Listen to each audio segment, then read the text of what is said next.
I'm really sick. I think I have bronchitis. Kind of sucks. Hey, but it could be worse. I could have been Franklin Pierce and watched my son get decapitated in a train accident right before my inauguration. Whoops.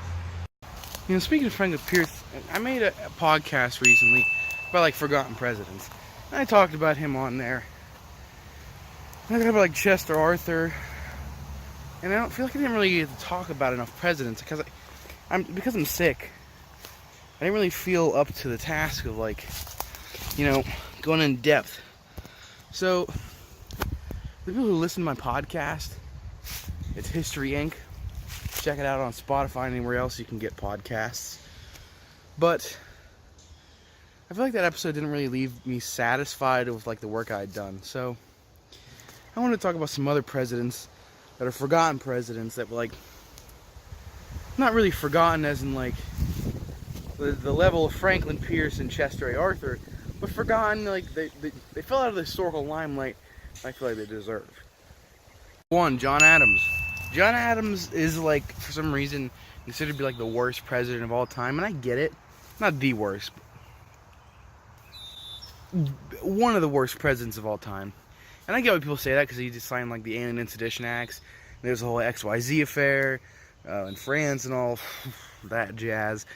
But I think under different circumstances, John Adams was probably next to like James Madison, probably one of the most fit people to enter the office of president. And I feel he doesn't get the recognition he deserves as a president, even with a TV show, you know. But like, I guess I can't really change the facts that John Adams had a pretty crappy term as a president, and that he did some pretty crappy things as the president. But I feel like under different circumstances, John Adams would have succeeded fairly well as a president, and probably could have gone down in history as one of the best, had he not been number 2. So if John Adams had been in like the 4th president or the 5th president when America was like getting into it, getting into the heat of like truly figuring out what the president does, I feel like John Adams would have succeeded greatly. Another president being like that, like James Garfield. I think I talked about this on the podcast a little bit, that James Garfield, had he not been assassinated, I felt like would have done a really great job as president. And he was really fit. He was really fit for the job, He was a Civil War general. He had been a politician for years. He represented his people well. I mean, I just feel like maybe James Garfield gets a bad rap because he was assassinated and he didn't live long enough to... It's windy. Didn't really live long enough to like fulfill his term and fulfill the things he could have done. The same case with John Adams, even though he had a sort of full term as president, would have been good under different circumstances. I know I keep saying that a lot, but that's like the only way I know to describe it. So I'm up and on the move again. Number 2, James Madison. I think James Madison is like kind of defined by the War of 1812, which makes sense because it was like the biggest thing to come from his presidency. But here's a case where, again, James Madison is like this serious politician. But James Madison, you have this guy who's the father of the U.S. Constitution.